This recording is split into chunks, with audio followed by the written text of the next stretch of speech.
Hey, how you doing, guys? Let's talk about crypto. Crypto, why companies love it, why companies hate it.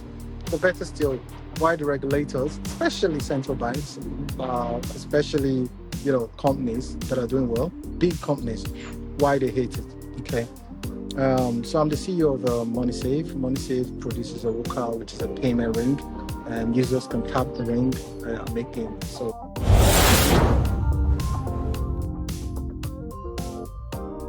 it's a simple fintech small app that connects to most banks. So we connect to a lot of banks.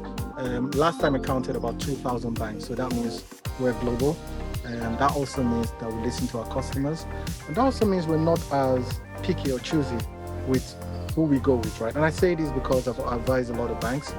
And I remember when crypto burst into the scene, we were shocked, okay? Everyone, I worked in banking, I still work in banking, but I worked in banking specifically around, structuring. And it was a shocker to see, listen, that there is this thing that we can't control, that no one knows who brought about of it, how it came about. However, it's strong, it's immutable, it's available 247. It's almost democratic in the sense that various nodes would actually decide and review each transaction, which is what we've always wanted in banking. But the lack of trust was there. It's clear. Of course, the numbers to go by, right? Um, Sorry. So we've got Harvard University here, right? So Harvard University in 2018 were the first to look at, Bitcoin, and the first thing they said was, oh, it's 100,000 at the moment. Before it hits 100,000, sorry, this was 2018. People were already guessing that it's going to be 100,000 at some point. But they said before it hits 100,000, it's going to be $100. It's going to go down to $100 and be worthless. That was in 2018. You can check this out, Harvard University. And guess what? 2025, they've invested 117 million in Bitcoin ETFs. Okay, and I'll let you guess which Bitcoin ETF Harvard invested in. Okay, here's a clue: BlackRock. 2017, I've got history on this one, right? 2017, BlackRock CEO called it an index of money laundering. Okay, index of money laundering. That's what they called it, 2017. And then guess what? Right now, we know how strong they are in BlackRock. Owns, I think, one of the top. They're one of the top firms, and I'll go into statistics in a minute. They're one of the top firms that actually holds Bitcoin and actually have their own ETF. They're one of the first to primary on ETFs where customers can actually invest in them. Okay, so leading the way there, JP Morgan, my favorite CEO, and I actually like Jamie Dimon. Okay, 2023, this is just a few years ago. He called it a fraud. It was like CEOs, that anyone who uses this is just investing in fraud, and it's a pet rock. Okay. Same thing as well. He was like, he's going to fire he said, these are his words, I'll fire any of my traders that actually buys that crap. Okay. So which is crazy, right? If you look at just the scathing thoughts that people had on this, okay? Now compare that now to 2025. He's now allowing clients buy Bitcoin, okay? And what they're doing in JP Morgan actually is to use and issue their own stable coin against and backed by customer deposits, which is crazy. It's a crazy shift, okay? And the question is why? Because again, I said it already, these guys don't trust, no one trusts Bitcoin. When it came over, bust into the scene, everyone was shocked, okay? But why? I'll talk about three things there, right? Number one is, fear and uncertainty, okay? They call it fraud within crypto. So here's the point, right? When this happens, okay, there is no borders anymore, which is key. If you think of a typical government, a typical central bank, your typical, basically anybody, treasury, management, all you worry about is the borders, right? You go across the borders. That means you're looking at, how much exposure you have within the currency. So if you're looking at US dollar, you're happy to only look at US dollars. Okay, that's all you do. And you look at the borders within all the confines within US dollar, the exposures to different currencies, such that you can understand and you can read the economics, you can read inflation rate, you can read what percentage you need to drop into it. So the control, I think, is key. People can look at it and say, hey, bad or good.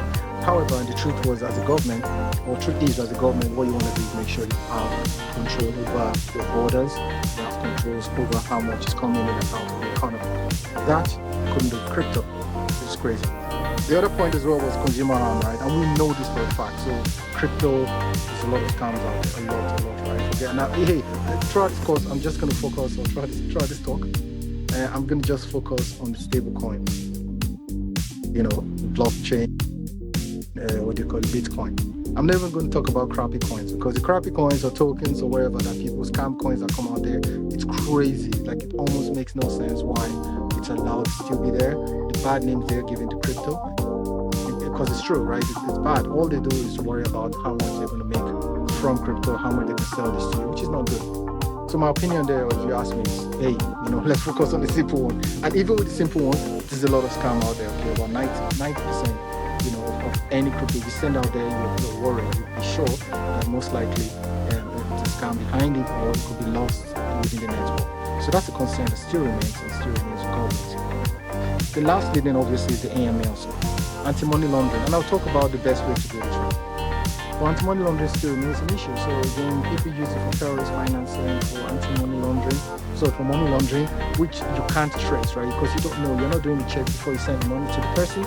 You don't know who is behind the wallet. You just get an address and you send it. Now, for all we know, it could be someone else, it could be someone who's newer in that image. You never know. You just know it's going there, right? And we know this for a fact because, hey, it's me and you, okay? How about exchanges? So exchanges have been hacked. These are exchanges that have got the best security. Understandably, we try our best to get our security as much as possible. We have our codes, we have our private key, public key, which is very good. Again, private key is just basically the codes, right? Your PIN code with your bank account, right? However, it's much more structured. It's a lot more, the hashes is a lot harder to break, which is good.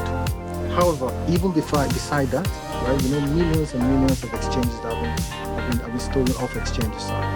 Okay, so that's a concern that still remains till now. Okay, and then the question is, what happens? Okay, is it possible that this will be accepted?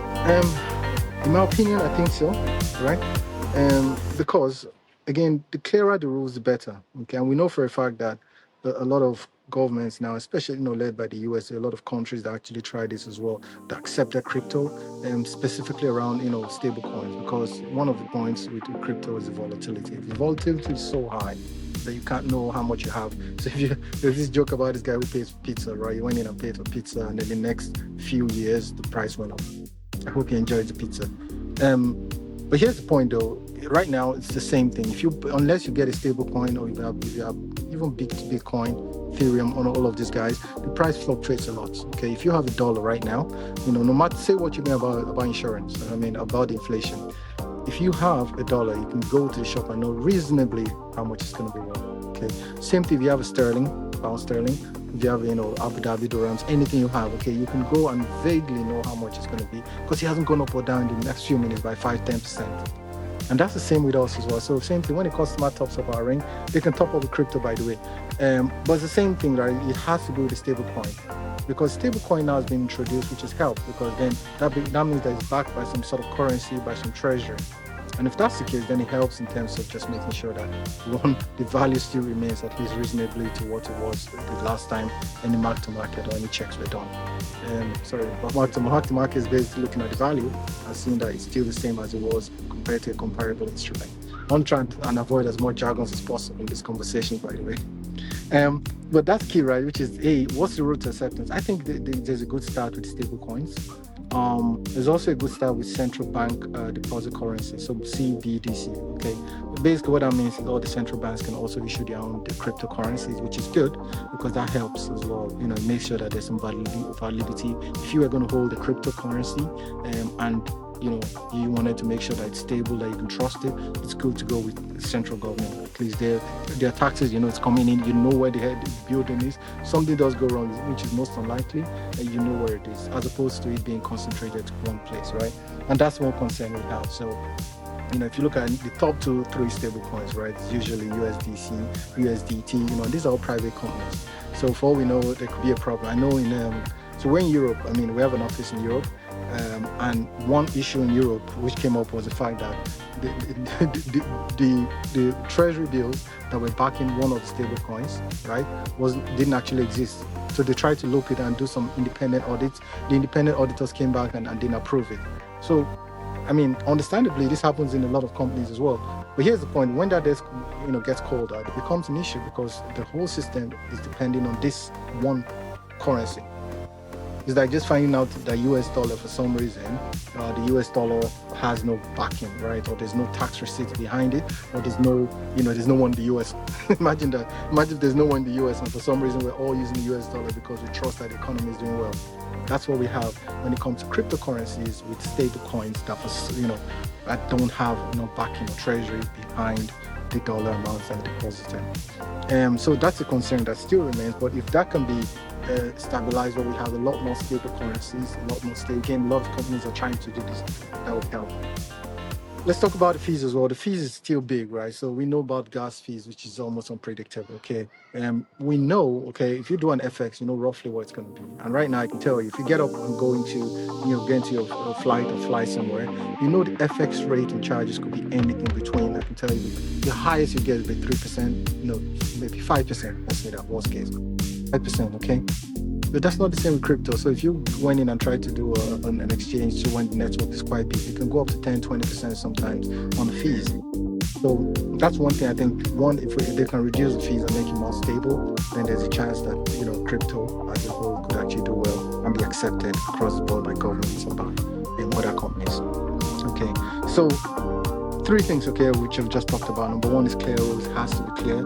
Independent audits, it has to be there, okay. At least some reporting, right, where people can see it and know where the cash is going, where the backups are, and where things are. So that's important to have. And then lastly as well, obviously, is to just make sure that the system is stable and there's less hacking. It's hard to say, right?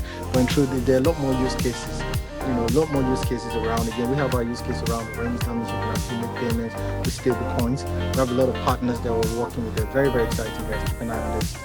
But we have a lot of partners that we're working with that will actually accept crypto, which is very cool because that would mean that now you can spend the crypto as you would at any store, like any currency, which I think is very important in terms of the use case. So if we get a lot more of that, I think that would be very good as opposed to most of these tokens and scam coins that are out there. I want to talk about who's holding because again, people talk about this right now. I mentioned this at the start, and who holds crypto. So there is a move now towards more companies and governments actually holding crypto. I'll go through some stats here because I have them to hand. Okay, so here's the point. In terms of Bitcoin, okay, the top people holding it first is Coinbase. So Coinbase actually holds 10% share, which is huge. Okay, most of them are held for clients or for customers. But at the end of the day, it's a lot in terms of how much they're holding. Number two is Satoshi, whoever that is, right? So that's another concern. No one knows who Satoshi is, but it stands he holds 4.6% of Bitcoin in circulation. And it could be this very government, the US government, we don't know, but it's someone very clever or people very clever. Binance are next. So Coinbase, very interestingly, Binance is number 3, with 3% of Bitcoin held in circulation. Okay. Then after this, here's what's interesting. The others, BlackRock company, they hold 1.7%. MicroStrategy company as well owns 1.7%. Grayscale and the US government. So the US government holds 1% of all circulation, of all cryptos in circulation. That's interesting. And I think that's something people need to understand as well. So when people say, the Bitcoin is anti-government establishment, right?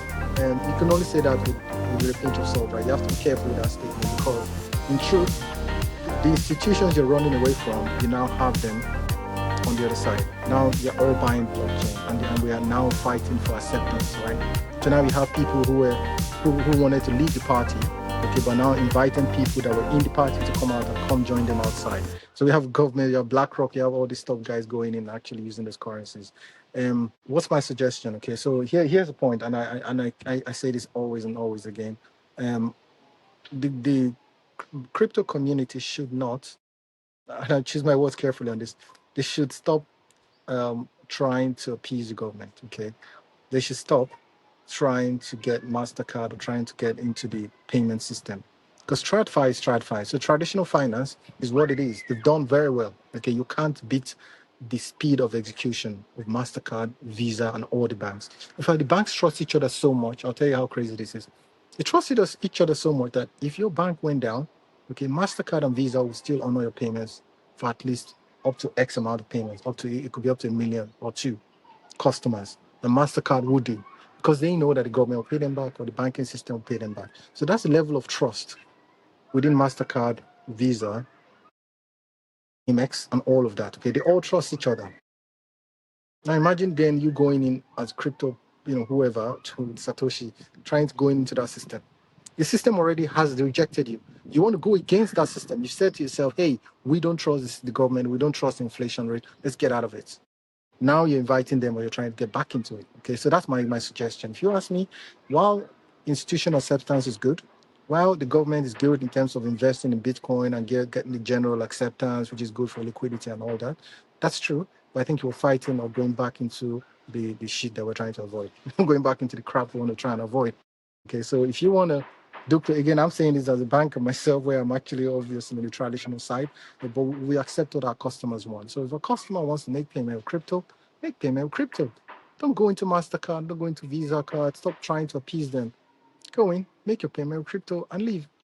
Okay, and there's a lot of use cases around that. You can look around, there are a lot of vendors that actually accept crypto. So if you have your crypto, spend your crypto. And that should be the case, especially if you want to grow as a group of users. Okay, there's a community of users out there. They call them digital nomads, right? Who use crypto. If you want to do that, then do it. Just don't go into the Mastercard regime, into the or try and get BlackRock to come in and buy more crypto, which is the case because if they buy it, guess what? They can influence the price. So it goes up and down as traditional finance does anyway. Again, I wish you guys all the best on the crypto side. We support our customers. We help our customers.